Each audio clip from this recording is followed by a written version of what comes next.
Welcome guys, AnGelo with you. Welcome to my channel and my page. And first of all, I want to congratulate all of you and wish you all happy holidays.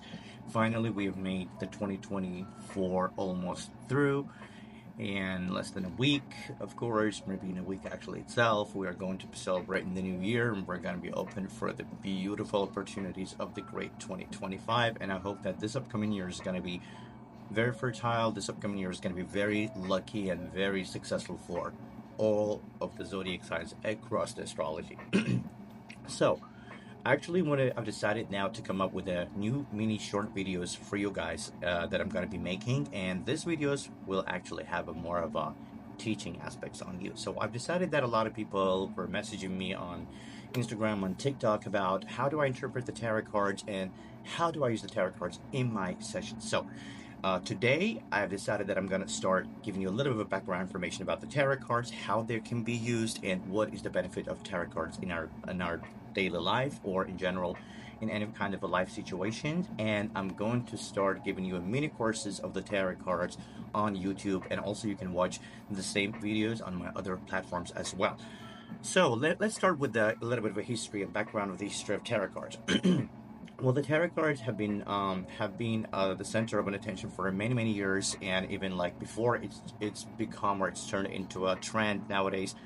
The tarot cards have been in the life of the humanity since back then, 13th and 14th century, and some people even say that even way more back then, like even in the times of the ancient Egypt, where the 21 main arcanas have been basically taken from the archetypes of the ancient Egypt mythology, ancient Egypt religion, and this is how throughout the years and the centuries the secret information reached out to our generations. Well, of course, that's one of the options, and that's one of the possibilities of it happening, and I'll try to explain to you how and why it can be. But at the same time, if we take a look at the relevantly closer history of the tarot cards, then the tarot cards appeared in the Europe probably at the beginning of the 14th and 15th century mainly, and the ones who brought the tarot cards into our life were the gypsies living along the Europe and traveling along the Europe with their playing cards. And in Italy specifically, they're called tarot cards tarocchi, which is in translation means the path. So also later on, at the beginning of the, I believe, 17th or 18th centuries, the France came up with their own deck, the Tarot de Marseille, which has also been popular in the medieval ages, or in ancient Europe. Like in medieval Europe. But again, the purpose of the tarot cards at that point were not the mystical, but actually it was simply playing cards. And but the gypsies of course tend to use them for fortune prediction as well. However, at the beginning of the 19th century, right away decided to take and kind of transform the concept of tarot and try to use it for more of a prediction tool, or the tool of a guidance. And he did this with the help of his great assistant and a wonderful painter, artist, Pamela Coleman. The current tarot deck that we have in our hands is basically the imagination of great Pamela that she put on the tarot cards. And this way, actually, tarot cards has also become one of the mystical tools of being able to provide us with insightful guidance.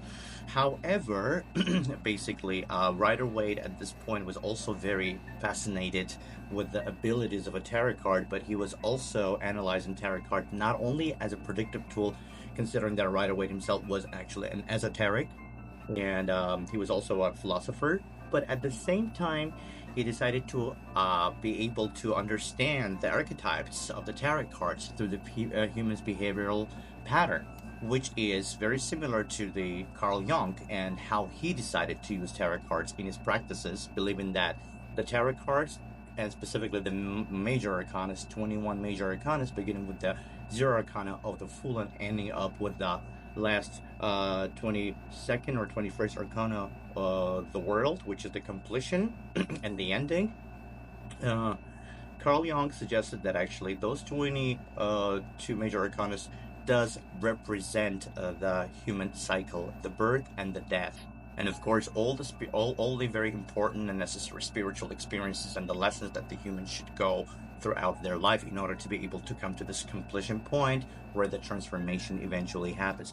Well, later on, of course, 56 cards have been added to the tarot cards as the situational cards, and as we see in the Rider of Waite, if you take a look at the minor arcanas, then they are divided into four suits, which is Pentacles, Cups, Wands, and the Swords. And of course, each of these suits is also representing a certain element, which is basically the swords represent the element of air, the cups represent the element of water, the wands represent the element of fire, and the pentacles represent the element of earth. So, actually, if we take into consideration the meaning of the elements and we put them on the tarot cards, then it can actually give us even more insightful information, more insightful guidance into the situation, seeing what kind of characteristics should we be using in the interpretation of our cards. For example, let's say that if we get to have the Queen of the Swords, right? As the Queen of the Swords is a card of a harsh card of rationality. This card tells us to be smart. This card tells us not to approach the situation emotionally or not to jump into the situation, but instead take a little step back and analyze the situation rationally, keeping the emotion out of the situation so that we can come to the right decision. And also this card may indicate that there is not going to be easy results unless we usually use our intellectual mind. And of course, as we know, the air signs in astrology are deeply related to the sense of intellectuality, to the sense of thoughts, thinking, writing, expressing.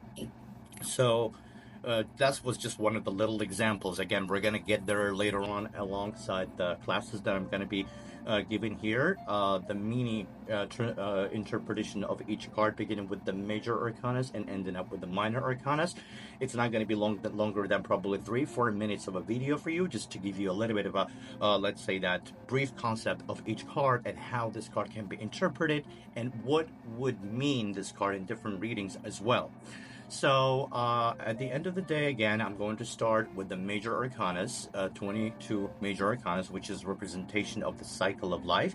And by the way, Jung also said that it is also known in psychology as the path of the hero, and in tarot card we actually call it the path of the fool. Why fool? Because fool is the first zero arcana, major arcana of the tarot decks, and usually fool representation of being naive, representation of new beginnings, representation of childhood, representation of a very basic sense of joy and irrationality. Of course, when we are born, when we're kids, when we just came into this world, of course we have no clue what's really going on in this world. We are just full of those beautiful childish views, childish, like hopes, and childish kind of energy that we are absorbed with, and we're just fascinated with the beauty of the world, with the beauty of the life. Everything seems so fresh, everything seems so first time to us, and just like a fool, we're only making our first steps into the path of life. And the purpose of the fool in the 22 major arcana, in the cycle of life, or in other words to say in the path of the fool itself, is to go through each major arcana. The fool has to make his journey through each arcana, which will help him to be able to understand the life better and to go through different life experiences that will affect the fool and that will transform him along the path of the life. And eventually when the fool goes through all of the major arcanas, beginning with the first arcana, which is the magician, and then ending up again with the last 22nd arcana, which is the world, it means the fool had already gone through his journey, and he accomplished the mission of his soul, and he completed his journey of the spiritual transformation, spiritual evolution. So at this point, guys, beginning from again today, I'm going to be creating these mini videos, which will be no longer than 3-4 minutes, trying to explain to you each card and help to navigate you how to use them in your readings, including your intuition, and also even being able to use them in different life coaching aspects as well. Stay blessed. Happy holidays.